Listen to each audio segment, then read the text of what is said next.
राजा परीक्षित जंगल में चले गए, रास्ता भटक गई, प्यास लगी। समीप के आश्रम पर जल मांगा, ऋषि समाधि में थे। परीक्षित जी को लगा बाबा ढोंगी है,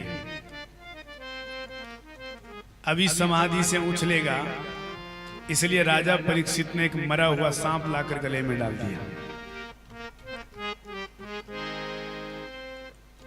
चले गए परीक्षित। समीप के बेटा श्रृंगी आए, पिता के गले में सांप देखा, जोर जोर से रोने लगे।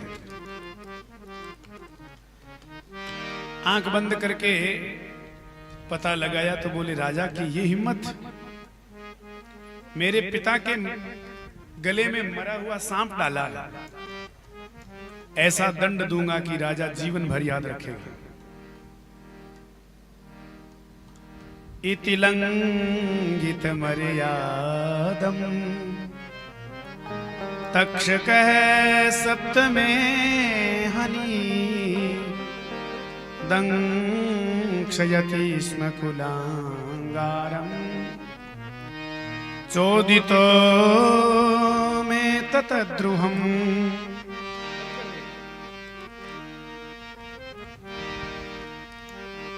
इति लंघित मर्यादम तक्षकः सप्तमे हनि।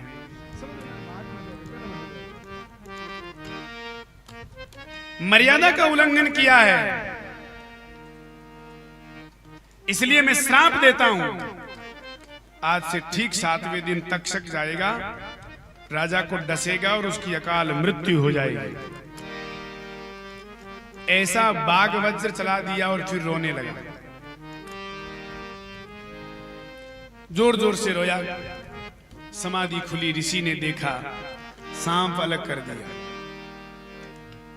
पिताजी, मैंने ऐसा दंड दिया है कि वो राजा 7वें दिन मृत्यु को प्राप्त हो जाएगा।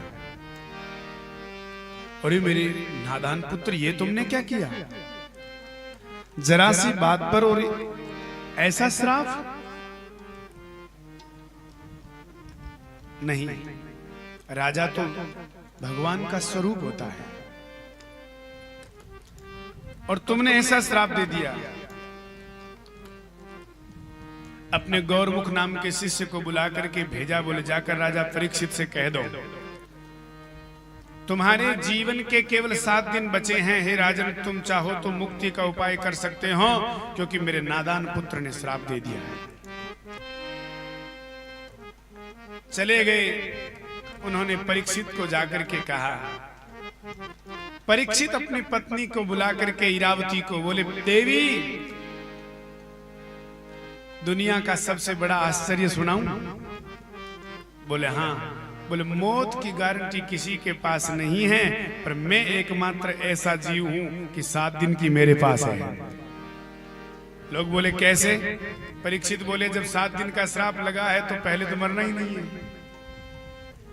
भाई। 7वें दिन आएगा, तक्षक डसेगा, इसका मतलब 7 तो पक्के है। जहां 7 सेकंड की नहीं है, परीक्षित बोले, वहां मेरे पास 7 तो है।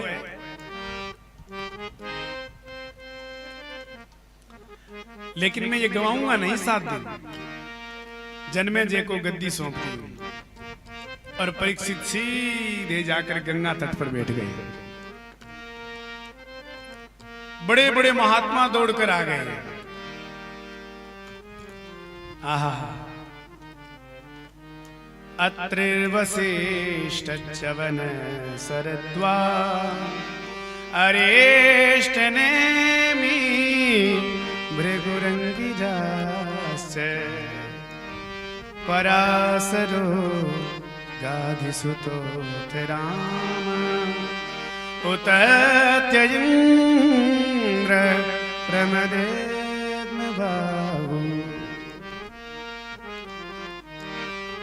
अत्रिर्वसिष्ठ च्यवन शरद्वान् अरिष्ट नेमि भृगुरंगिराश्च। ये महात्मा आ गए। भृगु, वशिष्ठ, च्यवन, पराशर, विश्वामित्र,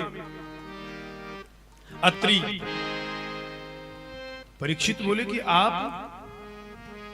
अरे महाराज, आपको श्राप लगा तो हमारा मन नहीं लगा भजन में, हम आ गए। परीक्षित बोले, कौन कहता है श्राप लगा है? क्या आज तक किसी श्राप का परिणाम ये होता है कि महात्मा दर्शन देने आ जाए? इतने सारे महात्मा हमको दर्शन देने के लिए आए हैं, इसका मतलब ये श्राप नहीं, बहुत बड़ा वरदान मिला है।